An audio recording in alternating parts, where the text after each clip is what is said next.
കാരണം രണ്ട് കൂട്ടരുടെയും ആരാധനാലയങ്ങൾ തകർക്കപ്പെട്ടിട്ടുണ്ട്. എന്തിന്റെ അടിസ്ഥാനത്തിലാണ് സാർ അത് പറയുന്നത്? എന്ത് റെക്കോർഡ്സിന്റെ അടിസ്ഥാനത്തിൽ? ഇതെല്ലാം കൂടി ഇത് എന്നെ പറയാനേ സമ്മതിക്കില്ല. ആ അഭ്യാസമൊന്നും വേണ്ട, ഇരുന്നാ മതി അവിടെ. ആ അഭ്യാസമൊന്നും വേണ്ട. കാരണം ഒരു മറുപടി, നിങ്ങൾക്ക് ഇഷ്ടമില്ലാത്തൊരു കാര്യം പറഞ്ഞാൽ ഉടനെ തന്നെ ബഹളം ഉണ്ടാക്കി എന്നെ നിർത്താമെന്നാണെങ്കിൽ നടക്കില്ല.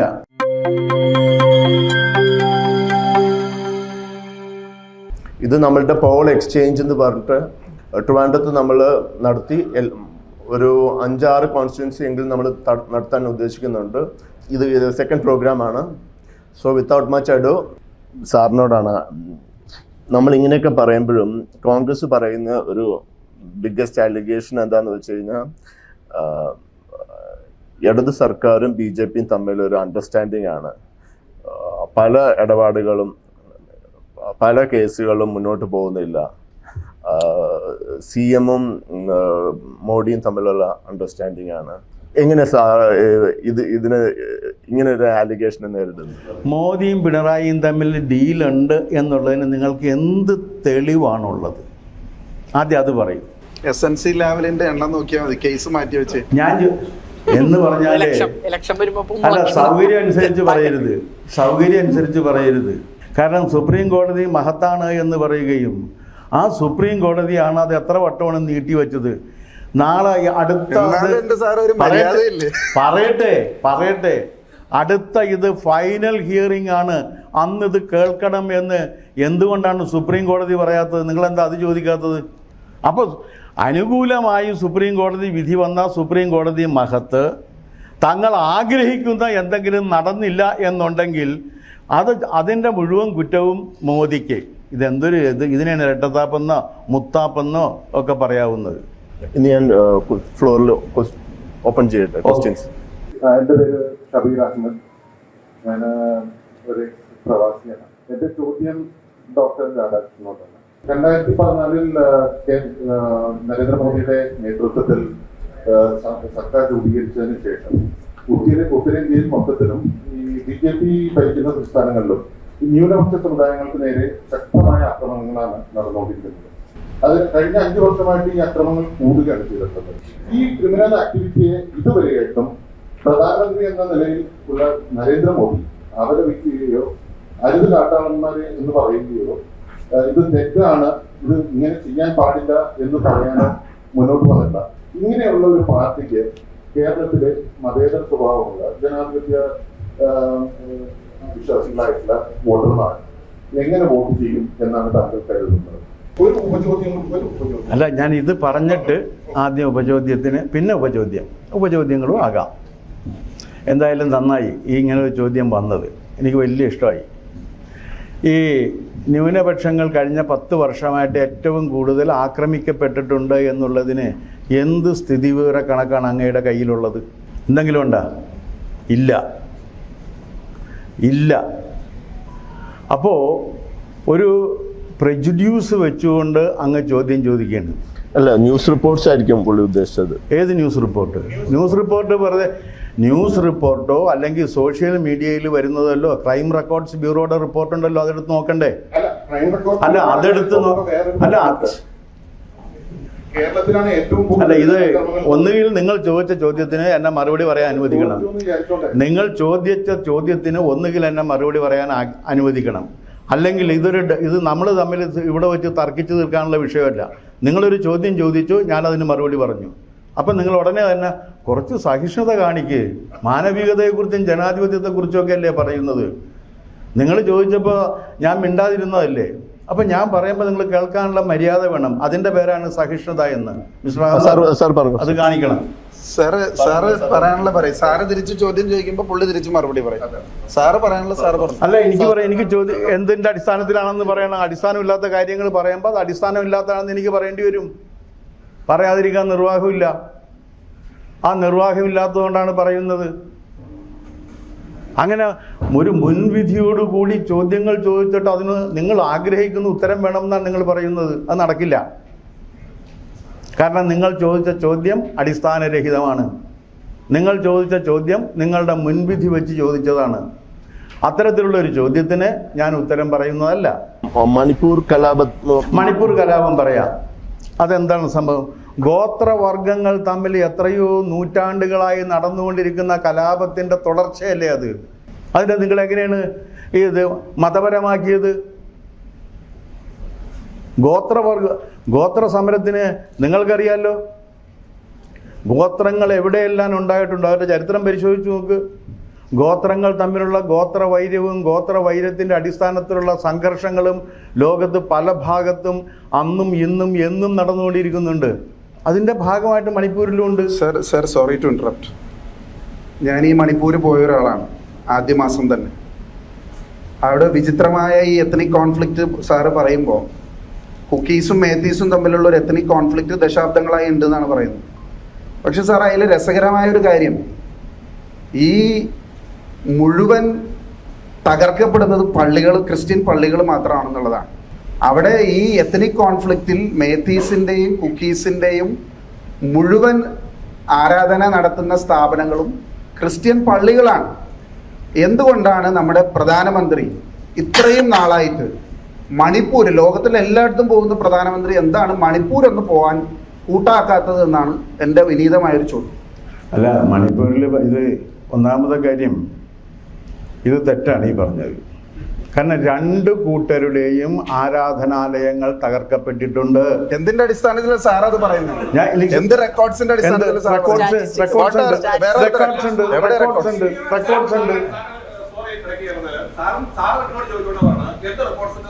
അതെ അതെ. ഏത് ഒരു ഏരിയ മാത്രം എല്ലാവർക്കും പ്രശ്നമുണ്ട്. ഏതിന്റെ പുറത്ത്? ഏത് ഈ വർഗ മറ്റേ ഗോത്ര കലാപം?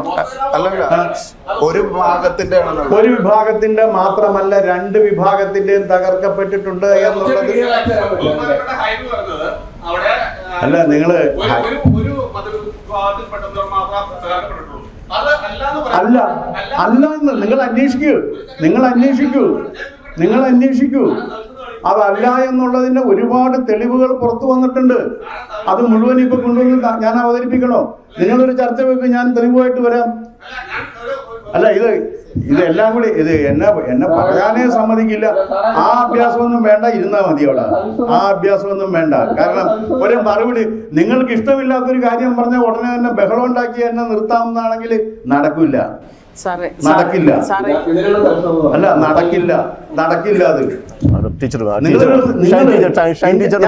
ഇന്ത്യൻ എക്സ്പ്രസ് ചർച്ച വെക്ക്, ഞാൻ എവിഡൻസ് ആയിട്ട് വരാം.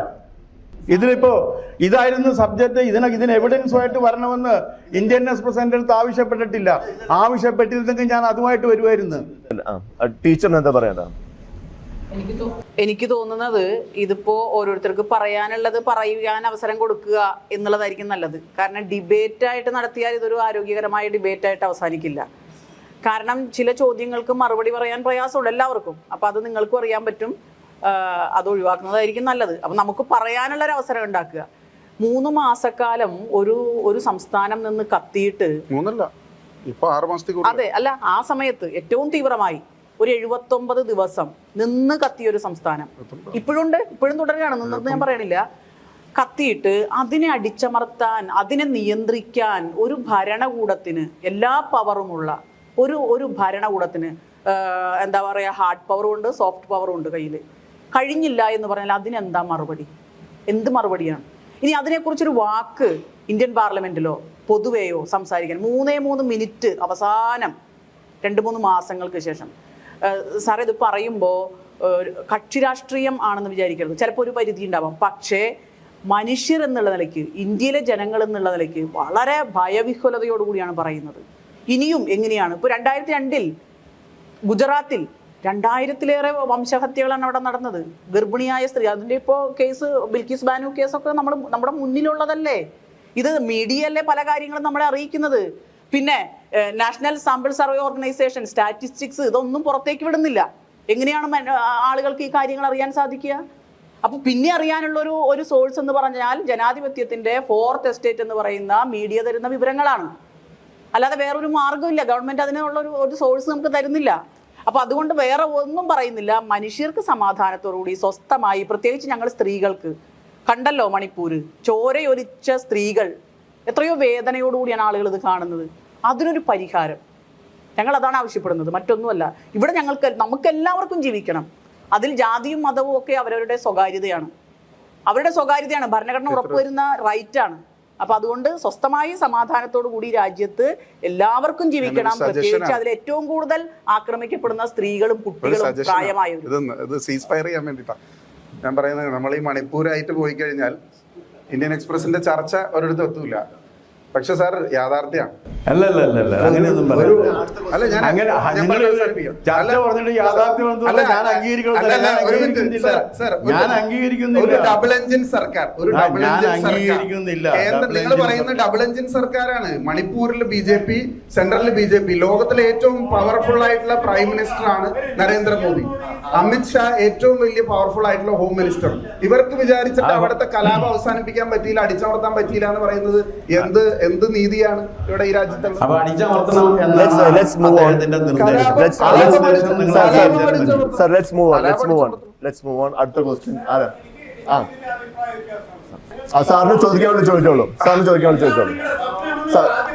ചോദിച്ചോളൂ. എനിക്ക് ചോദിക്കാറുണ്ട്, ആരെങ്കിലും തെരഞ്ഞെടുത്തു കഴിഞ്ഞാൽ ഈ 5 കൊല്ലത്തേക്ക് നിങ്ങളുടെ വിഷൻ എന്താ കൊച്ചിക്ക് വേണ്ടി? അതൊന്ന് പറയൂ. നിങ്ങൾ ഓൾ ഇന്ത്യ ബേസിൽ ഒന്നും പോകണില്ലേ?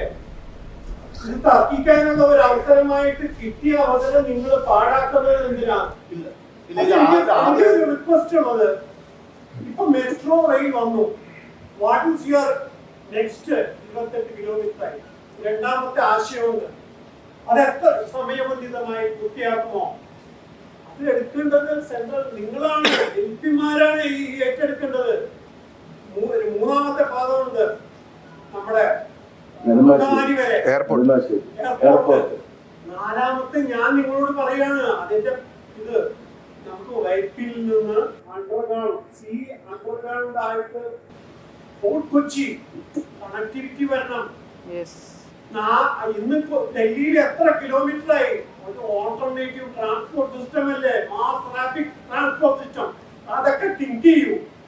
അത് എന്ത് ചെയ്യാൻ പറ്റുമെന്നൊന്ന് ആലോചിക്കൂ. എനിക്ക് ചോദിക്കാനുള്ള ആശയങ്ങളുണ്ട്.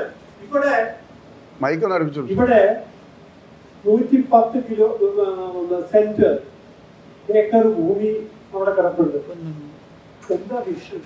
എത്ര കൊല്ലായി ആന്റി സോഷ്യൽ എലിമെന്റ്സിന്റെ കയ്യിലാണ് കമ്മട്ടിപ്പാടം. ഒരു റെയിൽവേ ഹബ്ബ് വിഷനൈസ്, അതാണ് നമുക്ക് ആവശ്യം. ഇവിടെ കിടപ്പുണ്ട് ഈ ഹൈക്കോടതിയുടെ അവിടെ നിന്ന് ഒരു പാസഞ്ചർ ട്രെയിൻ നമുക്ക് വടക്കൻ പ്രദേശങ്ങളിൽ സ്റ്റാർട്ട് ചെയ്താൽ എന്താ ഇത്രയും വെറുതെ കിടക്കുക? ഈ ആശയങ്ങളാണ് നമുക്ക് പ്രധാനമായിട്ട്. കുടിവെള്ളം, നമുക്ക് ശാശ്വതമായ അടിസ്ഥാന ആവശ്യങ്ങളാണ്. കുടിവെള്ളമില്ല. ഇതിനൊക്കെ എന്താണ് നിങ്ങൾ ചെയ്യാൻ പോണേ എന്നുള്ളതാണ് എനിക്ക് ആവശ്യം വേണ്ടത്. പ്രഭുജി ശോഭിച്ചിട്ട് കാര്യമില്ല. കാരണം ഇന്ത്യൻ പാർലമെന്റിലേക്ക് നടക്കുന്ന തെരഞ്ഞെടുപ്പിൽ സ്വാഭാവികമായിട്ടും ഈ രാജ്യത്തെ ഒരു ഇൻക്ലൂസീവ്നെസ് ഉൾപ്പെടുത്തണമെങ്കിൽ ഈ രാജ്യത്തെ എല്ലാവരെയും ഒരേ സിറ്റിസൺസ് ആണെന്ന് കാണിക്കുന്ന ചില കാര്യങ്ങൾ, ചില വിഷയങ്ങൾ ഉണ്ടാകുമ്പോൾ അത് ചൂണ്ടിക്കാണിക്കേണ്ടി വരും. അതിൽ നമ്മൾ മണിപ്പൂർ ആയതുകൊണ്ട്, മണിപ്പൂർ നമ്മളിൽ നിന്ന് അകലെ ആയതുകൊണ്ട് അത് ചർച്ച ചെയ്യരുത് എന്ന് പറയുന്നത് ശരിയല്ല. അല്ല, എല്ലാം പറയണം. നമ്മളെല്ലാം അതിനുള്ള അല്ലല്ല ഞാൻ പറഞ്ഞതാണ്. ഞാനാണല്ലോ പറഞ്ഞത് മണിപ്പൂരിൽ നിർത്തണമെന്ന്. ഞാൻ പറയാം, മെട്രോനെ കുറിച്ച് പറയാം. കൊച്ചി മെട്രോ റെയിൽ തുടങ്ങിയത് UPA ഗവൺമെന്റിന്റെ കാലഘട്ടത്തിലാണ്. അത് കേരളത്തിൽ UDF സർക്കാരായിരുന്നു ആ കാലയളവിൽ ഉണ്ടായിരുന്നു. അന്ന് തുടങ്ങി 2012 തുടങ്ങിയ പദ്ധതി 2016 അതിന്റെ ട്രയൽ റൺ നടന്നു. ഫസ്റ്റ് റീച്ച്, ഏറ്റവും പ്രധാനപ്പെട്ട റീച്ചിൽ ട്രയൽ റൺ നടന്നു. അത് കഴിഞ്ഞിപ്പോൾ 8 വർഷം കഴിഞ്ഞു. Doctor E. ശ്രീധരനെ ഓഫീസറായി കൊണ്ടുവന്നു. അതിൻ്റെ DMRC അത് ഏറ്റെടുത്തു, വളരെ ഭംഗിയായി പൂർത്തീകരിച്ചു. അതിൻ്റെ മറ്റൊരു ഘട്ടം ഇപ്പോ പറയണോ വേണ്ടേ? ഒരു സെക്കൻഡ്, ചേട്ടൻ ചോദിച്ച ചോദ്യമുണ്ട്. വൈപ്പിലേക്കും ഞാൻ ഈ വിഷയങ്ങള് ഉന്നയിച്ചിട്ടുള്ളതാണ്. ഞാൻ പറഞ്ഞത് നിങ്ങള് 28 കിലോമീറ്റർ അല്ല, നമ്മൾ ഇൻഫോ പാർക്കിൽ ഞാൻ പറഞ്ഞത് ഈ റീച്ച് ലേറ്റ് ആയി. ഞാൻ വളരെ ലളിതമായിട്ട് പറയാം. നമ്മളിപ്പോൾ ഓൾറെഡി മെട്രോയിൽ നമ്മൾ ലാഗ് ചെയ്യുകയാണ്. നമ്മൾ നേരത്തെ രണ്ടാമത്തെ റീച്ച് കഴിയേണ്ട സമയം കഴിഞ്ഞു. നമ്മൾ വളരെ പിന്നിലാണ് മെട്രോ വികസനത്തിന്റെ കാര്യത്തിൽ. അതിന്റെ കാരണം എന്ന് പറയുന്നത് സംസ്ഥാന ഗവൺമെന്റ് എടുത്ത ചില നിലപാടുകളുടെ അടിസ്ഥാനത്തിൽ തന്നെയാണ്. ഇപ്പൊ പറഞ്ഞത് തൃപ്പൂണിത്തറയും ഇൻഫോ പാർക്കും തമ്മിൽ ഇനി ബന്ധിപ്പിക്കണം. നമ്മൾ നേരത്തെ എടച്ചിറയിൽ അവസാനിച്ചിരുന്ന മെട്രോ പുതിയ ഡിസൈൻ അനുസരിച്ച് നമ്മൾ ഇൻഫോ പാർക്കിന്റെ അകത്ത് അവസാനിപ്പിക്കുന്നത് ഭാവിയിലേക്ക് 10 മിനിറ്റ് കൊണ്ട് നമുക്ക് തൃപ്പൂണിത്തറ അവസാനിക്കുന്നതുമായി ഒരു കണക്ഷൻ കിട്ടാൻ വേണ്ടിയിട്ടാണ്.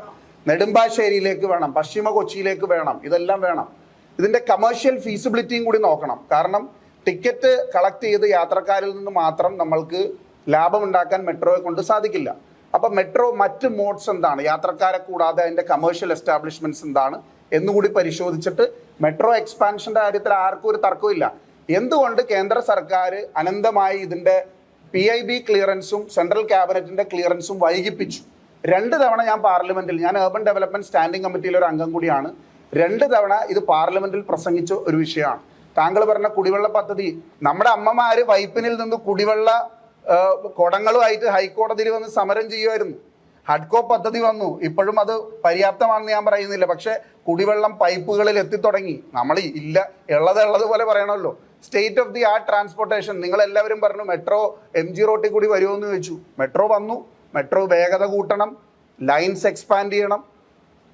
ഈ കുടിവെള്ള പദ്ധതിയുടെ കാര്യം പറഞ്ഞു. കുടിവെള്ളം നമുക്ക് ആവശ്യമുള്ള, നമ്മളൊരു മെട്രോ നഗരമായിട്ട് വളരുമ്പോൾ നമ്മുടെ നഗരത്തിലേക്ക് കൂടുതൽ ആളുകൾ വരികയാണ്. എല്ലാ ജില്ലയിലെ ആളുകൾ ഇവിടെ വന്ന് താമസിക്കുന്നുണ്ട്. അതിന് പര്യാപ്തമായ രീതിയിൽ നമ്മുടെ വാട്ടർ അതോറിറ്റി സിസ്റ്റം ഡെവലപ്പ് ചെയ്യണം. നമ്മൾക്കൊരു 190 MLD പ്ലാന്റ് വേണമെന്നുള്ളത് നിർബന്ധമായിട്ടുള്ളൊരു കാര്യമാണ്. പക്ഷെ അതും 2030 വരെയുള്ളൂ. എൻ്റെ ഒരു വിഷൻ എന്ന് പറയുന്നത് അതിലും ദീർഘമായിട്ട് നമ്മൾ ചിന്തിക്കണം എന്നുള്ളതാണ്. നമ്മൾ വികസന വിഷയങ്ങളൊന്നും ഒഴിവാക്കിക്കൊണ്ട് പോകില്ല. ഫസ്റ്റ് വിഷയം ചോദിച്ചതിന് മറുപടി പറയാതെ ജനപ്രതിനിധികൾക്ക് പോകാൻ പറ്റില്ല, ഉത്തരവാദിത്തപ്പെട്ട ആൾക്കാർക്ക് പോകാൻ പറ്റില്ല. അതുകൊണ്ട് മറുപടി പറഞ്ഞതാണ്. ഞാനിനി കൂടുതൽ വിശദീകരിച്ച് പറയണമെന്നില്ല. കഴിഞ്ഞ 10 വർഷക്കാലം കൊണ്ട് ഈ സംസ്ഥാനത്ത് മെട്രോയുടെ എക്സ്റ്റൻഷനും അതുപോലെ തന്നെ രാജ്യത്താദ്യമായി വാട്ടർ മെട്രോ ഉൾപ്പെടെയുള്ള കാര്യങ്ങളും ഒക്കെ നടന്നുകൊണ്ടിരിക്കുന്നു. ഇപ്പോൾ ഇവിടുത്തെ ജനറൽ ആശുപത്രി വലിയ തോതിൽ അതിൻ്റെ വികസന പ്രവർത്തനങ്ങളും മികച്ച ഇൻഫ്രാസ്ട്രക്ചറും ഒക്കെ ജനങ്ങൾക്ക് അനുഭവിച്ചുകൊണ്ടിരിക്കുകയാണ്. അതുപോലെ സ്കൂളുകളുടെ ഏറ്റവും മികച്ച രീതിയിലുള്ള ഇൻഫ്രാസ്ട്രക്ചർ ഡെവലപ്മെന്റ് ഇനിയും ഫർദർ, ഇവിടെ സാറ് സൂചിപ്പിച്ചതുപോലെ ഇനിയും എക്സ്റ്റൻഷൻ, ഞാനത് ആദ്യം സൂചിപ്പിച്ചു, ഞാൻ സംസാരിച്ചപ്പോൾ അത് പരാമർശിച്ചാണ് പോയത്. എക്സ്റ്റൻഷൻ നടത്തണം. അതിന് തീർച്ചയായും ഒരു കണ്ണിയായി നിൽക്കാൻ വികസന പ്രവർത്തനങ്ങൾ, നമ്മുടെ മണ്ഡലത്തിന്റെ വികസന പ്രവർത്തനങ്ങൾക്ക് കേരളത്തിന്റെയും കേന്ദ്രത്തിന്റെയും ഇടയിൽ ഒരു കണ്ണിയായി നിൽക്കുക എന്നുള്ളതാണ് ഒരു ജനപ്രതിനിധി ചെയ്യേണ്ടത്. തീർച്ചയായും ഭാവിയിൽ നിങ്ങൾ എന്നെ തെരഞ്ഞെടുത്താൽ അതിന് കൃത്യമായ നിർദ്ദേശങ്ങൾ, ഇപ്പോൾ റെസിഡന്റ് അസോസിയേഷന്റെ പ്രതിനിധികളുടെ ഇരിപ്പുണ്ട്, നമുക്ക് ഏറ്റവും നല്ല രീതിയിൽ നമ്മുടെ ഡെവലപ്മെന്റൽ ആക്ടിവിറ്റീസിനെ സ്റ്റിമുലേറ്റ് ചെയ്യാൻ പറ്റുന്ന നിർദ്ദേശങ്ങൾ ഇന്ന് തരാൻ കഴിയുന്ന ഒരു ബോഡിയാണ് ഈ റെസിഡന്റ് അസോസിയേഷനുകൾ. അപ്പൊ അവരുടെയൊക്കെ നിർദ്ദേശം, ഇപ്പം ഞാനൊരു വാർഡിന്റെ ഒരു പ്രതിനിധിയാണ്, 3-ാം വട്ടമായി. അപ്പൊ ഞാൻ എൻ്റെ വാർഡിൽ നടപ്പാക്കുന്ന പ്രവർത്തനങ്ങൾക്ക് ഏറ്റവും കൂടുതൽ നിർദ്ദേശങ്ങൾ സ്വീകരിക്കുന്നത് സാറിനെ പോലുള്ള റെസിഡന്റ് അസോസിയേഷന്റെ ഭാരവാഹികൾ തരുന്ന നിർദ്ദേശങ്ങളാണ്. അപ്പം ജനങ്ങളുടെ നിർദ്ദേശങ്ങൾ സ്വീകരിച്ചുകൊണ്ട് വരുന്ന ഭാവിയിൽ, അപ്പൊ അത് കേരളത്തിലെ ഗവൺമെന്റ് നടത്തുന്നുണ്ട്. ഇപ്പോൾ ജനസദസ്സുകൾ സംഘടിപ്പിക്കുക, അവരുടെ അഭിപ്രായങ്ങൾ കേൾക്കുക, അതിനനുസരിച്ച് ഭാവിയിൽ വികസന പ്രവർത്തനങ്ങൾ ചിട്ടപ്പെടുത്തുക, നമ്മുടെ പൊതുമേഖലാ വ്യവസായ സ്ഥാപനങ്ങളെ സംരക്ഷിക്കുന്ന നിലപാട്. ഇപ്പോൾ HMT ഏതാണ്ട് ഒരു 12,000 സ്ഥിരം തൊഴിലാളികൾ ഉണ്ടായിരുന്ന ഒരു പൊതുമേഖലാ സ്ഥാപനമാണ്. അതുപോലെ 30,000-ഓളം അനുബന്ധ തൊഴിലാളികൾ ഉണ്ടായിരുന്ന ഒരു സ്ഥാപനമാണ്. ഇന്ന് അതിന്റെ അവസ്ഥ 300. ഞാനിപ്പോൾ ഈ ഇലക്ഷന്റെ ഭാഗമായിട്ട് അവിടെ സന്ദർശിക്കാൻ പോയിരുന്നു. കേവലം 300 തൊഴിലാളികളാണ് അവിടെ പണിയെടുക്കുന്നത്. അപ്പോൾ ഇത്തരം പൊതുമേഖലാ സ്ഥാപനങ്ങൾ നമുക്കുള്ളത് കേരളത്തിന്റെ സമ്പദ് വ്യവസ്ഥയെ, കേരളത്തിന്റെ അഭ്യസ്തവിദ്യരായ ചെറുപ്പക്കാരുടെ തൊഴിലിനെ ഒക്കെ ഉറപ്പാക്കുന്ന ഇത്തരം സംവിധാനങ്ങൾ നശിപ്പിക്കപ്പെടുമ്പോൾ, കൂട്ടപ്പെടുമ്പോൾ അതിനെതിരെ ശബ്ദിക്കാൻ നിങ്ങളുടെ മുന്നിൽ ഞാനുണ്ടാവും ഭാവിയിൽ. ഏതായാലും സാർ തന്ന നിർദ്ദേശം വളരെ വിലപ്പെട്ടതാണ്. വളരെ പ്രായം ചെന്ന, വളരെ പക്വതയുള്ള, അനുഭവ സമ്പത്തുള്ള സാറിനെ പോലെ ധാരാളം പേര് ഇവിടെ ഇരിപ്പുണ്ട്. അവരെ നിർദ്ദേശങ്ങൾ തരണം. ഞാൻ പഠിക്കാൻ വേണ്ടി ഇരിക്കുന്നതാണ്. ഹൈബിക്കൊക്കെ അതിനെ കുറിച്ച് അറിയാമായിരിക്കും. പഠിക്കാൻ വേണ്ടി കൂടി സാറിന്റെ നിർദ്ദേശങ്ങൾക്ക് പ്രത്യേകം നന്ദി. ഓക്കെ, പരിചയസമ്പന്നൊക്കെ പറഞ്ഞു, പ്രായമുള്ളതെന്ന് പറയുന്നത് എന്നേക്കാൾ പ്രായം ഉണ്ടാവുമല്ലോ. തീരദേശ മേഖലയും മത്സ്യത്തൊഴിലാളികളും ഇത് കടുത്ത ആശങ്കയില്ല. ഇതിനെക്കുറിച്ച് കുറെ കാര്യങ്ങൾ കഴിഞ്ഞ 7-8 വർഷങ്ങളായിട്ട് ഞങ്ങൾ കേന്ദ്ര സർക്കാരിനോട് ആവശ്യപ്പെട്ടിട്ട് യാതൊരു നടപടി ഉണ്ടായിട്ടില്ല. ഒന്നാമത് റോഡ് ടാക്സ്. കടലിൽ മത്സ്യബന്ധനം നടത്തുന്ന യാനങ്ങൾ കടലിലാണ് മത്സ്യബന്ധനം നടത്തുന്നത്, അവിടെ റോഡില്ല. പക്ഷെ ഞങ്ങൾ റോഡ് ടാക്സും റോഡ് സെസ്സും കൊടുക്കാൻ നിർബന്ധിതരായി. ഈ ഡീസലിന്റെ വില ക്രമാതീതമായി വർദ്ധിച്ചപ്പോ ഇപ്പൊ ചൂട് കൂടി, ഗ്ലോബൽ വാർമിംഗിന്റെ യൂഷ്വൽ ഫിഷിന്റെ ഉള്ളിൽ മത്സ്യം മാറും. ഈ മത്സ്യം ഉള്ള സ്ഥലം തേടി കണ്ടെത്തണം. അതിന് ഇന്ധനത്തിന്റെ വില ഒരു വിലനിലവില്ല. ഈ രീതിയിലുള്ള ആനുകൂല്യങ്ങൾ നൽകിക്കൊണ്ട് മാത്രമേ ഈ മേഖലയെ സംരക്ഷിച്ചു നിർത്താൻ കഴിയൂ. പക്ഷെ ഇതുവരെ അത് ഉണ്ടായിട്ടില്ല. രണ്ടാമത്തെ കാര്യം, ഈ ആഴക്കടൽ മത്സ്യബന്ധനം, പ്രത്യേകിച്ച് ഹൈസീസ്, അതായത് ഇന്റർനാഷണൽ വാട്ടേഴ്സിന് 200 നോട്ടിക്കൽ പുറത്തുള്ള മത്സ്യബന്ധനം, അവിടെ പോകാൻ കഴിവുള്ള യാനങ്ങൾ നമുക്കുണ്ട്. തൊഴിലാളികൾ അതിലും ഹൈലി കോമ്പറ്റന്റ് ആണ്. ഈ യാനങ്ങൾക്ക് അവിടെ പോകാൻ പെർമിറ്റ് തരണമെന്ന് നമ്മൾ ആവശ്യപ്പെട്ടിട്ട് ഇതുവരെ നമുക്കാണ്. മൂന്നാമത്തെ കാര്യം, ചൈന പോലുള്ള വലിയ രാജ്യങ്ങൾ അവരുടെ കപ്പലുകൾ വരുന്നുണ്ട്, ഡിസ്റ്റന്റ് വാട്ടർ ഫിഷിംഗ്. അവർ 5 ലക്ഷം വാട്സുള്ള ലൈറ്റ് ഉപയോഗിച്ച് മത്സ്യത്തെ അട്രാക്ട് ചെയ്ത് നമ്മുടെ തീരക്കടലിലുള്ള മത്സ്യം വരെ അങ്ങനെ അട്രാക്ട് ചെയ്ത് പിടിക്കുന്നത്. ഇവിടെ നമ്മളുടെ യാനങ്ങൾക്ക് 5000 വാട്സുള്ള ലൈറ്റ് അനുവദിക്കണമെന്ന് പറഞ്ഞിട്ട് കേന്ദ്ര സർക്കാർ നിരോധിച്ചു. ലൈറ്റ് ഉപയോഗിച്ച് 2 ലക്ഷം രൂപ പിഴയാണ് സംസ്ഥാന സർക്കാർ. എങ്ങനെ മത്സ്യബന്ധനം നടത്താൻ പറ്റും ആഴക്കടൽ? ഇതാണ് ഈ രീതിയിലുള്ള പ്രശ്നങ്ങളാണ് ഇവിടെ ഉള്ളത്. ഇപ്പൊ മത്സ്യം കിട്ടാത്ത സാഹചര്യം കാരണം 4 കയറ്റുമതിശാലകൾ അലക്സതിരിപ്പും 4 കയറ്റുമതിശാലകൾ ഓൾറെഡി പൂർത്തിക്കഴിഞ്ഞിട്ടുണ്ട്. ഈ രീതിയിൽ പോയാൽ ഈ മേഖല തന്നെ പൂർണ്ണമായിട്ടും ഇല്ലാതാകുന്ന രീതിയിലേക്കാണ് മാറുന്നത്. 5ാമത്തെ കാര്യം, CRS അറ്റാക്ക്. അത് ഇതുമായിട്ട് ബന്ധപ്പെട്ട് കിടക്കുന്നത്. ഈ ജനങ്ങൾ പിന്നെ എന്ത് ഈ നിയമങ്ങൾ നടപ്പിലാക്കി കഴിഞ്ഞാൽ അവർ വീട് പോലും വെക്കാൻ പറ്റാത്ത സാഹചര്യം. ഇത് പുനഃപരിശോധിക്കണം. നമുക്കൊരു പ്രത്യേക സോണായിട്ട് അനുവദിക്കണം. അതായത് തീരപ്രദേശത്തിന്റെ വലിയ ആശങ്കയാണത്. ഇങ്ങനെ നിരവധി പ്രശ്നങ്ങളും നടുവിലാണ്. എന്ത് പരിഹാരം നിർദ്ദേശിക്കാൻ കഴിയും? ഈ കോസ്റ്റൽ സോൺ റെഗുലേഷൻ ആക്ട് 2019 അതിൻ്റെ എല്ലാ നിയമപരമായ കാര്യങ്ങളെല്ലാം ഫൈനലൈസ് ചെയ്ത് ശ്രീ ഹൈബി ഉൾപ്പെടെയുള്ള പാർലമെൻറ്റ് നിയമം പാസ്സാക്കിയതിന് ശേഷം അതിൻ്റെ റൂൾസ് ഉണ്ടാക്കാൻ പറഞ്ഞ് ആ റൂൾസ് ഉണ്ടാക്കി അത് നടപ്പിലാക്കാൻ അതാത് സംസ്ഥാന സർക്കാരിനെ ഏൽപ്പിച്ചതാണ്. അതിൻ്റെ ഭാഗമായിട്ട് എന്താണ് കോസ്റ്റൽ സോൺ റെഗുലേഷൻ അതോറിറ്റിയും രൂപീകരിക്കപ്പെട്ടു. ഒരു അതോറിറ്റിയും രൂപീകരിക്കപ്പെട്ടു. വളരെ ഉയർന്ന 2 or 3 IAS ഉദ്യോഗസ്ഥർ അതിൻ്റെ മേധാവികളായിട്ടുണ്ടായിരുന്നു. അതിൻ്റെ ചെയർമാൻ ബഹുമാനപ്പെട്ട മുഖ്യമന്ത്രിയുമാണ്. പക്ഷെ നാളിതുവരെ റൂൾസ് ഫ്രെയിം ചെയ്തിട്ടില്ല. അല്ല, ഒന്ന് പറഞ്ഞിട്ട് പറഞ്ഞു. നിങ്ങൾ അങ്ങ് പറഞ്ഞത് മുഴുവൻ കേട്ടതിന് ശേഷം പറഞ്ഞു. അല്ല, നിങ്ങൾ പറഞ്ഞ കോസ്റ്റൽ സോണിൽ നിന്ന് ഞാൻ തുടങ്ങിയാണ്. നിങ്ങൾ പറഞ്ഞ കോസ്റ്റൽ സോണിന്റെ പ്രശ്നങ്ങളുണ്ടെന്ന് പറഞ്ഞു. ഒരു വീട് വെക്കാൻ കഴിയുന്നില്ല എന്ന് പറഞ്ഞു. ശരിയാണ്. സേവരേട്ടൻ പറഞ്ഞാൽ അതൊരു സെപ്പറേറ്റ് സോൺ ആക്കി മാറ്റണം എന്നുള്ളതാണ്. കേരളത്തിന് 41 നദികളുണ്ട്. മറ്റു സംസ്ഥാനങ്ങൾക്ക് 1-2 നദികളുണ്ട്. 44. അപ്പൊ ആ കേരളത്തിന് മറ്റുള്ള സംസ്ഥാനങ്ങളെ പോലെ വിടുകയും ചെയ്താൽ അതുകൊണ്ട് കേരളത്തിന് വളരെയധികം മോശം ഉണ്ടാവുക. കാരണം ഇവിടുത്തെ ലാൻഡ് ഹോൾഡിംഗ് വാട്ടർ ബോഡിയാണ് കൂടുതൽ അങ്ങനെ വരുമ്പോൾ നമ്മൾ എന്ത് ചെയ്യും? വാട്ടർ ബോഡിയാണ്. രാഷ്ട്രീയമല്ലോ പറയുന്നത്. ആ റൂൾസ് ഉണ്ടാക്കി അത് ഇംപ്ലിമെൻ്റ് ചെയ്ത് കഴിഞ്ഞാൽ നിലവിലുള്ള പ്രശ്നങ്ങളിൽ ഒരു 80% പരിഹരിക്കാൻ കഴിയും. റൂൾസ് ഉണ്ടാക്കുന്നില്ല. അതിൻ്റെ പ്രശ്നം എന്താണെന്ന് വെച്ചാൽ ഏറ്റവും കൂടുതൽ കടപ്പുറത്ത് ജീവിക്കുന്നവർ, ഇവരെ പോലെ ചെമ്മീൻ എക്സ്പോർട്ട് ചെയ്യുന്നവരും പിന്നെ വലിയ ബോട്ട് മുതലാളിമാർക്കും അല്ല ഈ പ്രശ്നം. കടപ്പുറത്ത് ജീവിക്കുന്നവർക്കാണ്. അല്ല, അത് വേറെ പ്രശ്നം. ഞാനിത് അത് വേറെ പ്രശ്നമാണ്. കടം വന്നു എന്നുള്ളത്. ബിസിനസ് നടത്തിക്കഴിഞ്ഞാൽ പൊട്ടിപ്പോകും ചിലര്. അത് മുതലാളി ആയിരുന്നല്ലോ, ഇപ്പൊ അല്ലാന്നാണ് പറയണത്. ശരി, മുൻ മുതലാളി എന്ന് പറഞ്ഞ് ഞാൻ തിരുത്താൻ തയ്യാറാണ്. ശരി. അപ്പോൾ എന്തായാലും ഇത് നടപ്പിലാക്കി കഴിഞ്ഞാൽ ഈ പ്രശ്നം പരിഹരിക്കാൻ കഴിയും. പിന്നെ മത്സ്യത്തൊഴിലാളികളുടെ പ്രശ്നങ്ങൾ അല്ലെങ്കിൽ മത്സ്യമേഖലയുടെ പ്രശ്നങ്ങൾ ഈ ഗവൺമെൻറ് കഴിഞ്ഞ 7 വർഷമായിട്ട് ഒന്നും ശ്രദ്ധിച്ചിട്ടില്ല എന്ന് ഇദ്ദേഹം പറഞ്ഞു. അങ്ങയുടെ അറിവിലേക്ക് വേണ്ടി ഞാൻ പറയട്ടെ, കഴിഞ്ഞ 70 വർഷത്തിനുള്ളിൽ ആദ്യമായി കേന്ദ്രത്തിൽ ഒരു മത്സ്യ വകുപ്പ് രൂപീകരിക്കപ്പെട്ടത് ഈ ഗവൺമെൻറ്റിൻ്റെ കാലത്താണ്. അതിനൊരു ക്യാബിനറ്റ് മന്ത്രിയും ഒരു ഡെപ്യൂട്ടി മിനിസ്റ്ററും വന്നത് ഈ ഗവൺമെൻറ്റിൻ്റെ കാലത്താണ്. ഈ ഗവൺമെൻറ്റിൻ്റെ കാലത്താണ് അതിന് സമഗ്രമായ ഒരു മത്സ്യനയം രൂപീകരിക്കപ്പെട്ടത്. അപ്പോൾ ഉള്ള വസ്തുതകളല്ല എന്ന് കരുതരുത്. ഇനി ഈ രംഗത്തുള്ള പ്രശ്നങ്ങൾ, തീർച്ചയായിട്ടും മത്സ്യരംഗത്ത് പ്രശ്നങ്ങളുണ്ട്. അത് ഒരുപക്ഷെ അങ്ങയേക്കാൾ കൂടുതൽ അറിയാവുന്ന ഒരാളാണ് ഞാൻ. കാരണം എന്ന് വെച്ച് കഴിഞ്ഞാൽ ഞാൻ 9 വയസ്സിൽ കടലിൽ പോയി മീൻ പിടിച്ച് ജീവിതം തുടങ്ങിയ ഒരുത്തനാണ്. അങ്ങനെയല്ല. അപ്പോൾ അതുകൊണ്ട് എനിക്കറിയാം ആ രംഗത്തെ പ്രശ്നങ്ങൾ എന്തൊക്കെയാണ് എന്നുള്ള കാര്യം ഇപ്പോഴും എനിക്കറിയാം. ആ രംഗത്ത് ഏറ്റവും വലിയ പ്രശ്നം ഈ പറയുന്നതല്ല, അതിനേക്കാൾ വലിയൊരു പ്രശ്നമുണ്ട്. അത് മത്സ്യത്തൊഴിലാളികളുമായി ബന്ധപ്പെട്ട് നിൽക്കുന്നതാണ്. മീൻപിടുത്തക്കാരുടെ പ്രശ്നമാണ്. കടലിൽ എന്ന് കോള് വന്നു കഴിഞ്ഞാലും കാറ്റ് വന്നു കഴിഞ്ഞാലും ടി വിയിൽ ഒരു അനൗൺസ്മെൻറ്റ് വരും, മത്സ്യത്തൊഴിലാളികൾ കടലിൽ പോകരുത്. ശരിയല്ലേ? അവരെങ്ങനെ ജീവിക്കും? ആ പ്രശ്നത്തിനാണ് പരിഹാരം ആദ്യം ഉണ്ടാകേണ്ടത്. 2, ബാക്കി എല്ലാ രംഗത്തും ഇത് ഇൻഫ്രാസ്ട്രക്ചർ ഉണ്ടാക്കി കഴിഞ്ഞാൽ പിന്നെ ഇൻവെസ്റ്റ്മെൻ്റ് ഇല്ല. മറ്റത് അങ്ങനെയല്ല. കൃഷിക്കാണെങ്കിൽ നിങ്ങൾ കാലാകാലങ്ങളിൽ കൃഷി ചെയ്യേണ്ടി വരും. ഇത് അവിടെ വരുന്ന സാധനം പിടിച്ചെടുത്താൽ മാത്രം മതി.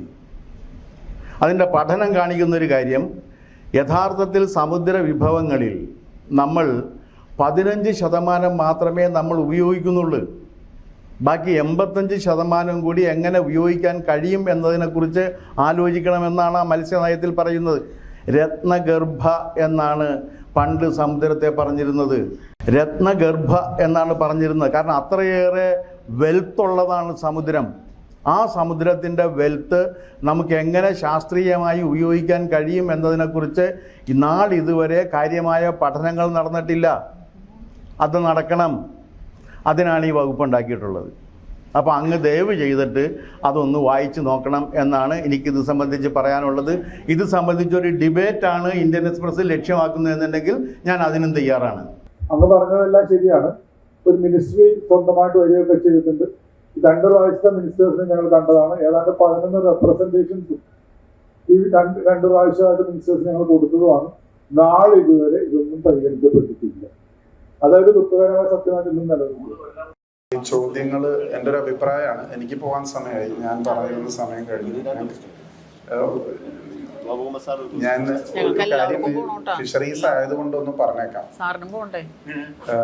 2019 വന്ന ഈ ഒരു ആക്ട്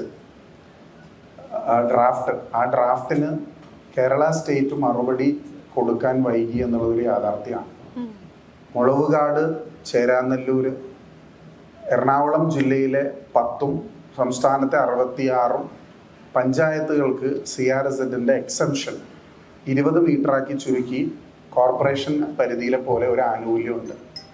യഥാർത്ഥത്തിൽ മരടിലെ ഫ്ലാറ്റ് പൊളിക്കേണ്ട സാഹചര്യം ഉണ്ടാവില്ലായിരുന്നു ആ നിയമം വന്നിരുന്നെങ്കിൽ. ഇപ്പോൾ പുതുതായിട്ട് ഈ ഓർഡർ വന്നതിന് ശേഷം മരടിൽ വേണമെങ്കിൽ ഫ്ലാറ്റ് കെട്ടാം. അപ്പോൾ മത്സ്യത്തൊഴിലാളികളുടെ പ്രശ്നം ആയതുകൊണ്ട് ഒരു വാക്ക് മാത്രം പറഞ്ഞ് അവസാനിപ്പിക്കുകയാണ്. നമുക്ക് മണ്ണെണ്ണ സബ്സിഡി, നമ്മൾക്ക് തമിഴ്നാട്ടിൽ കന്യാകുമാരിയിൽ നമുക്ക് മണ്ണെണ്ണ കിട്ടുന്നത് 25 രൂപയ്ക്കാണ്. പക്ഷെ ഇവിടെ നമുക്ക് അവിടെ നീല നിറത്തിലുള്ള മണ്ണെണ്ണ കിട്ടും. മത്സ്യ സബ്സിഡി, കെറോസിൻ സബ്സിഡി നമുക്ക് കിട്ടുന്നില്ല. സ്റ്റേറ്റ് ഗവൺമെൻറ് കൊടുക്കേണ്ട കെറോസിൻ സബ്സിഡിയാണ്, സെൻട്രൽ ഗവൺമെൻറ് കൊടുക്കേണ്ട കെറോസിൻ സബ്സിഡിയാണ്, കിട്ടുന്നില്ല. ഫിഷ് ഫാമിൻ എന്ന് പറയുന്നൊരു പ്രതിഭാസമുണ്ട്. മത്സ്യം പരമ്പരാഗതമായി ഉള്ള മത്സ്യങ്ങൾ കിട്ടുന്നില്ല. ഇവരുടെ ജീവനും ജീവനോപാധിയും സംരക്ഷിക്കേണ്ടത് സേവരേട്ടൻ പറഞ്ഞ പൂർണ്ണമായ കാര്യങ്ങളോട് ഞാൻ 100% യോജിക്കുകയാണ്. അതിൻ്റെ ഒരു കാര്യം എന്ന് പറയുന്നത്, എന്ത് ഡിസാസ്റ്റർ ഉണ്ടായാലും ക്ലൈമറ്റിക് ചേഞ്ചസ് ഉണ്ടായാലും അത് നമ്മുടെ തീരദേശത്തെ ആളുകളെ എഫക്റ്റ് ചെയ്യാം. ഇപ്പം ഏറ്റവും അടുത്ത് തോത്തേ ചുഴലിക്കാറ്റ്, സുനാമി തുടങ്ങി ഓഖിയിൽ തുടങ്ങി തോത്തേ ചുഴലിക്കാറ്റ് വരെ. അതിൽ ഒരു പ്രധാനപ്പെട്ട ഫാക്ടർ എന്ന് പറയുന്നത് 2015 ശേഷം, ഞാൻ പാർലമെന്റിൽ ചോദിച്ച ഒരു ചോദ്യത്തിനൊരു ഉത്തരവാണ്, 2015 ശേഷം 1 രൂപ പോലും സെൻട്രൽ ഗവൺമെന്റിൽ നിന്ന് നമുക്ക് പുലിമുട്ട് നിർമ്മിക്കാനോ അതുപോലെ തന്നെ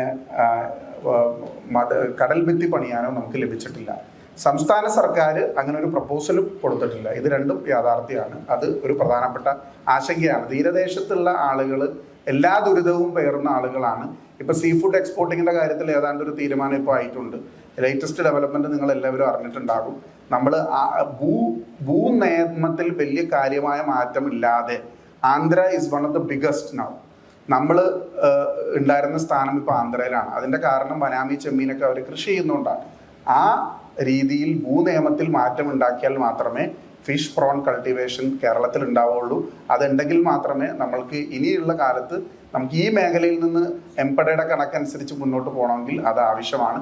ബ്ലൂ ഇക്കോണമി ഒരു വലിയ പ്രതിസന്ധി സൃഷ്ടിക്കും. കേന്ദ്ര സർക്കാരിൻ്റെ നയമാണ്. അത് തിരുത്തേണ്ടത് തന്നെയാണ്. ആഴക്കടൽ മത്സ്യബന്ധനത്തിൽ കോർപ്പറേറ്റൈസേഷൻ നടക്കാനുള്ള ഏറ്റവും വലിയ സാധ്യതയുള്ളത് ബ്ലൂ ഇക്കോണമിയുമായി ബന്ധപ്പെട്ടിട്ടാണ്. ഒരു സെക്കൻഡ്.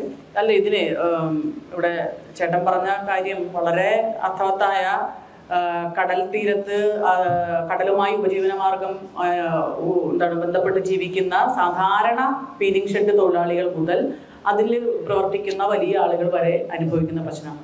ഇതൊരു കാലത്ത് കേരളത്തിൽ സമരത്തിലടക്കം പങ്കെടുത്തുള്ള ഒരാളാണ് ഈ മനുഷ്യച്ചങ്ങലടക്കം. കാരണം കടൽ വിഭവങ്ങളും കടലും പ്രകൃതി വിഭവങ്ങളും ആശ്രയിച്ചു കഴിയുന്ന ഇന്ത്യയിലെ ജനങ്ങളെ തെരുവിലേക്ക് വലിച്ചെറിഞ്ഞുകൊണ്ട് അതൊക്കെ പ്രൈവറ്റൈസ് ചെയ്യാൻ UPA ഗവൺമെന്റും കോൺഗ്രസിന്റെ ദേശീയ ഗവൺമെന്റും അതിനുശേഷം BJPയുടെ ഗവൺമെന്റും വന്നപ്പോൾ അതിനെയൊക്കെ പ്രതിരോധിച്ച ആളുകളാണ് ഞങ്ങൾ. അതിനൊക്കെ സമരത്തിൽ പങ്കെടുത്തിട്ടുള്ള ആളുകളാണ്. അപ്പോൾ അതുകൊണ്ട് തീർച്ചയായും ജനങ്ങൾക്ക് ജീവിക്കാൻ, അവരുടെ ഉപജീവനം സംരക്ഷിക്കാൻ, അവരുടെ തൊഴിൽ സംരക്ഷിക്കാൻ ആവശ്യമായിട്ടുള്ള നിലപാട് ഇടതുപക്ഷം എന്നും എടുത്തിട്ടുണ്ട്, ഇനിയും എടുക്കും. അതിന്റെ മുന്നിൽ ജനപ്രതിനിധിയാവാൻ മുന്നിൽ തന്നെ ഉണ്ടാകും. മറ്റൊന്ന് കടൽ തീരത്ത്, അല്ല സാറേ ഒരു കാര്യം പറഞ്ഞിട്ട്, കടൽ തീരത്ത് 5000 കോടി രൂപയ്ക്ക് പ്രതിമ ഉദ്ഘാടനം ഗുജറാത്ത് നടന്നപ്പോ അതേ ദിവസം തന്നെ 193 മത്സ്യത്തൊഴിലാളികൾക്ക് വീട്, ഫ്ലാറ്റ് ഉണ്ടാക്കി നിർമ്മിച്ച ഉദ്ഘാടനം കേരളത്തിൽ നടത്തിയതാണ്. പുനർഗേഹം പദ്ധതി നമുക്കറിയാം ടീച്ചർ, നമുക്കറിയാം. നമുക്ക് അടുത്ത ക്വസ്റ്റ്യനിലേക്ക് പോകേണ്ടി. അല്ല, ഇവിടെ കുറെ കാര്യങ്ങൾ സംസാരിക്കുമ്പോൾ നടപ്പാക്കിയ കാര്യങ്ങൾ പറയണമല്ലോ. ബെറ്റർ കൊച്ചിയിലെ ഗോപു മസാറുണ്ട്, പിന്നെ ഡോക്ടർ ജുനൈദ് ഉണ്ട്. ഹെൽത്ത് സെക്ടറിലെ കുറിച്ച് ചോദ്യം ചോദിക്കുന്നതായിരിക്കും. ബേസിക്കലി കേരള ഇതിന്റെ ഭയങ്കര കടത്തിലാണ് നമ്മൾ ഇരിക്കുന്നത്. നമുക്ക് ആപാടുള്ള ഇൻകം, മെയിനായിട്ട് വരുന്ന ഇൻകം ലിക്കറും ലോട്ടറിയാണ്. അതിന്റെ ചിലപ്പോൾ മോശമാണ്. പക്ഷെ എന്നാലും നമുക്ക് ഈ കടക്കണിയിൽ നിന്ന് എങ്ങനെ രക്ഷപ്പെടാം? ഈ കടം എടുക്കുന്ന കാര്യമല്ല പോട്ടെ, ഉള്ള കടത്തിൽ നിന്ന് നമുക്ക് എങ്ങനെ രക്ഷപ്പെടാമെന്ന് ചിന്തിക്കേണ്ട സമയമായിരുന്നു. അല്ലെങ്കിൽ എക്കണോമിക്കലി കേരളം തകർന്ന് ചരിത്രമായി. ഞാനൊന്ന് പ്രതികരിച്ചോട്ടെ. ഓക്കെ, നേരത്തെ അവർക്ക് അവസരം കൊടുത്തല്ലോ. ഒന്ന്, ഈ കേരളം കടക്കണിയിലാണ് എന്ന് പറയുന്നത് തന്നെ ശരിയല്ല എന്ന് ഞാൻ പറയാൻ ആഗ്രഹിക്കുകയാണ്. അതിന്റെ സ്റ്റാറ്റിസ്റ്റിക്സ് ഉണ്ട്, ഞാനത് കൊണ്ടുവന്നിട്ടില്ല. പിന്നെ ലിക്കറിൽ നിന്നാണ്, ലോട്ടറിയിൽ നിന്നാണ് കേരളത്തിന്റെ വരുമാനം വരുന്നത് എന്ന് പറയുന്നതും ശരിയല്ല. അതിൽ നിന്ന് വരുമാനം ഉണ്ട്, പക്ഷെ അതൊക്കെ ഒരു 13%, 12% താഴെ നിൽക്കുകയാണ്. അപ്പൊ അതും ശരിയല്ല. ഇത് വ്യാപകമായി തെറ്റായൊരു ധാരണ കേരളം കടക്കണിയിലാണ്. എല്ലാ സംസ്ഥാനങ്ങളുടെയും കടം പരിശോധിച്ചാലല്ലേ കടം എന്താണെന്ന് മനസ്സിലാവുള്ളൂ. ഒന്ന്, സ്വാതന്ത്ര്യത്തിന് ശേഷം 2019 വരെയുള്ള കാലഘട്ടത്തിൽ ഇന്ത്യയിലെ കടം 50 ലക്ഷം കോടിയായിരുന്നു. ഇപ്പോ ആ കടം 150 ലക്ഷം കോടി രൂപയാണ്. അപ്പൊ കടം വർദ്ധിക്കുന്നത് എല്ലായിടത്തും വർദ്ധിക്കുന്നുണ്ട്. കേരളത്തിലെ കടം വർദ്ധിക്കുന്നത് എന്താ കാരണം? കിഫ്ബിയുടെ ഫണ്ട് കടത്തിൽ കൂട്ടിയാൽ കടമാകും. പെൻഷൻ കൊടുക്കാനുള്ള ഫണ്ട്, ആ നിധി കടത്തിൽ കൂട്ടിയാൽ കടമാകും. പക്ഷെ അത് ജനങ്ങളുടെ, ഇവിടുത്തെ ഇൻഫ്രാസ്ട്രക്ചർ ഡെവലപ്മെന്റിന്റെ വികസനത്തിന് വേണ്ടി. ഇവിടെ ഇരിക്കുന്ന ആരെങ്കിലും കടമില്ലാത്തവരുണ്ടോ? ഞാൻ കടക്കാരിയാ. കാരണം നമ്മൾ നമ്മുടെ വരുമാനം തിരിച്ചടക്കാൻ പറ്റുന്ന വരുമാനം ഉണ്ട് എന്ന് കണക്കാക്കിയിട്ടാണ് കടമെടുക്കുക. കേരളത്തിലെ ഗവൺമെന്റും കിഫ്ബി ഫണ്ട് കടമെടുത്തിട്ടുള്ളത് അതിന് കൃത്യമായി ബഡ്ജറ്റിൽ നിന്ന് കൃത്യമായി ഫണ്ട് നീക്കിവെക്കുന്നു. അതിന് ഭാവിയിൽ വരുമാനം കണ്ടെത്താൻ സാധിക്കുന്നു. ഇവിടെ പറഞ്ഞിട്ടുള്ള എല്ലാ, ഇപ്പോൾ മെട്രോയുടെ എക്സ്റ്റൻഷൻ അടക്കം, നമ്മുടെ ദേശീയപാത 66ന്റെ വികസനം, നമ്മളോട് എന്താ പറഞ്ഞത്? 25% ഭൂമി ഏറ്റെടുക്കുന്നതിന് 25% കൊടുക്കേണ്ടി വന്നൊരു സംസ്ഥാനമാണ്. ആ ഫണ്ട് എവിടെ നിന്നാണ് കൊടുത്തത്? ഇങ്ങനെ ഫണ്ട് സമാഹരിച്ചിട്ടാണ് നമ്മുടെ വികസന പ്രവർത്തനങ്ങൾ ചിട്ടപ്പെടുത്തുന്നത്. നമ്മുടെ ആശുപത്രി ഈ മണ്ഡലത്തിൽ തന്നെയാണ്, നമ്മുടെ ജനറൽ ആശുപത്രി, ഏറ്റവും മികച്ച ഇൻഫ്രാസ്ട്രക്ചർ ഉണ്ട്. എവിടുന്നാ ഫണ്ട് കണ്ടെത്തുന്നത്? കടൽ തീരം ഇവിടെ പറഞ്ഞല്ലോ, ഒന്നും ചെയ്യുന്നില്ല എന്ന് പറഞ്ഞു. ടെട്രോപോഡ് ഉൾപ്പെടെയുള്ള ചെല്ലാനത്തെ ജനങ്ങളുടെ ജീവൻ സംരക്ഷിക്കുന്ന ആ പദ്ധതി 400 കോടി രൂപ ചെലവഴിച്ചു കഴിഞ്ഞു. 1200 കോടി രൂപയുടെ പ്രോജക്റ്റാണത്. ഈ ഫണ്ട് എവിടെ നിന്നാണ് കണ്ടെത്തുന്നത്?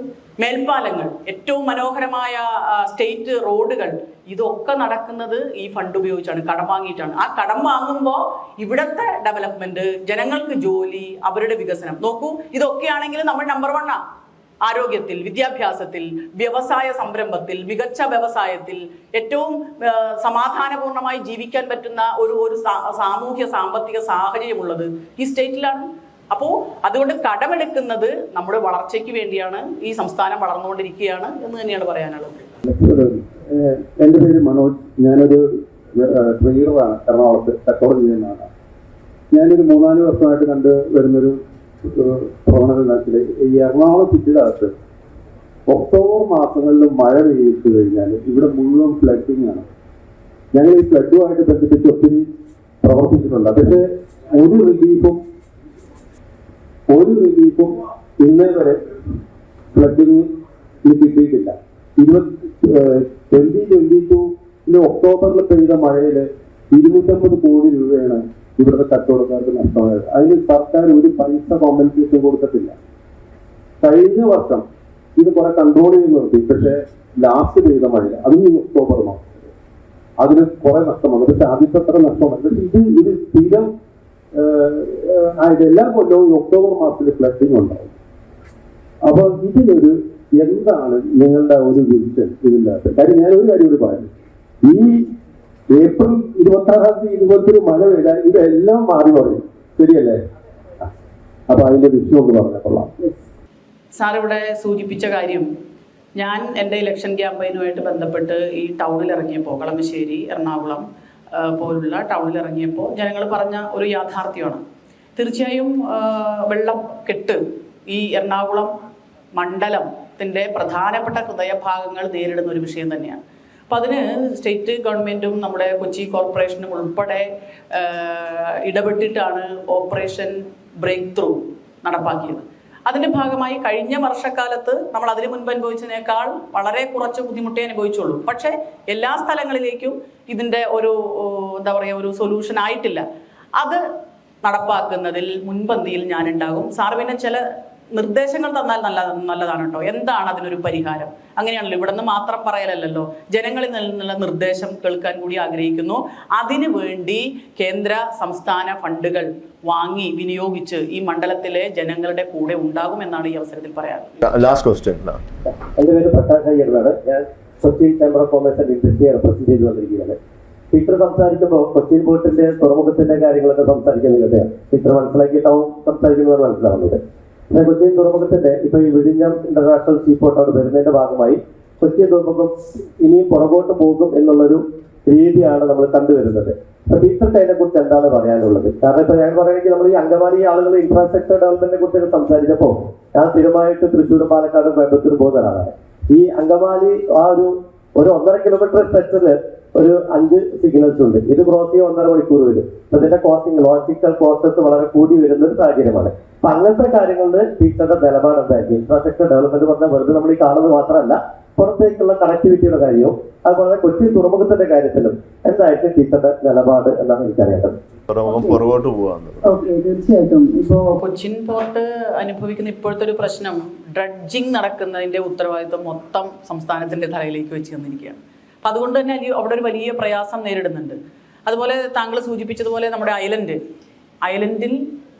നിലവിലുള്ള സംവിധാനം മെച്ചപ്പെടുത്തുക, മറ്റിപ്പോൾ കർണാടകയിൽ നിന്നും അതുപോലെ തന്നെ തമിഴ്നാട്ടിൽ നിന്നും ഒക്കെ വരുന്ന കാർഗോ നമുക്ക് ഇവിടെ അടുപ്പിക്കാൻ പറ്റുന്ന തരത്തിലുള്ള കൺസ്ട്രക്ഷൻ ഉണ്ടാക്കുക എന്നുള്ള ഒരു നിർദ്ദേശം ഞാൻ പോയപ്പോൾ പല സ്ഥലത്തു നിന്നും കിട്ടി. അപ്പം അത്തരം നിർദ്ദേശങ്ങൾ വെച്ചുകൊണ്ട് കേന്ദ്ര ഗവൺമെൻറ്റാണല്ലോ കൂടുതൽ ഇടപെടേണ്ടത്. ഇപ്പോൾ കേന്ദ്ര ഗവൺമെൻറ്റിൽ നിന്നും ഫണ്ട് വാങ്ങുന്നതിനുള്ളൊരു നിലപാടെടുക്കുക, അതിനുവേണ്ടി ജനങ്ങളുടെ മുന്നിൽ നിൽക്കുക എന്നുള്ളതാണ്. ഇൻഫ്രാസ്ട്രക്ചർ ഡെവലപ്മെൻറ്റ് എന്ന് പറഞ്ഞപ്പോൾ റോഡും കടലോരവും തുറമുഖവും ഷിപ്പ്യാർഡും LNGയും ദേശീയപാതയും എല്ലാം ചേർന്നതാണ് എന്നറിയാം. അതിന് കൃത്യമായ നിർദ്ദേശങ്ങൾ ഇനിയും നിങ്ങളുടെ എല്ലാവരുടെയും നിർദ്ദേശവും ഭാവി പ്രവർത്തനത്തിന് ആവശ്യമാണ് എന്ന് ഞാൻ വിശ്വസിക്കുകയാണ്. അത്തരം നിർദ്ദേശങ്ങൾ തരണം, കൂടെ ഉണ്ടാകും എന്ന് മാത്രമാണ് എനിക്ക് പറയാനുള്ളത്. കൃത്യമായ രാഷ്ട്രീയ നിലപാടുണ്ട്, അത് ജനങ്ങൾക്ക് വേണ്ടിയുള്ള നിലപാടാണ്. കക്ഷി രാഷ്ട്രീയം എല്ലാവർക്കും ഉണ്ടാവാം, പക്ഷേ ജനങ്ങളുടെ വികസനം, തൊഴിൽ, നമ്മുടെ മൊത്തത്തിലുള്ള സാമൂഹിക സാമ്പത്തിക വികസനം, അതിൻ്റെ രാഷ്ട്രീയം ഉയർത്തിപ്പിടിച്ച് നിങ്ങളുടെ എല്ലാവരുടെയും കൂടെ അതിൻ്റെ മുന്നിൽ ഒരു ജനപ്രതിനിധിയായിട്ടുണ്ടാകണം എന്ന് ആഗ്രഹിക്കുകയാണ്. നിങ്ങൾ കൂടെ ഉണ്ടാകണം എന്ന് മാത്രം സൂചിപ്പിക്കുകയാണ്. തിരക്കുള്ളത് കൊണ്ട്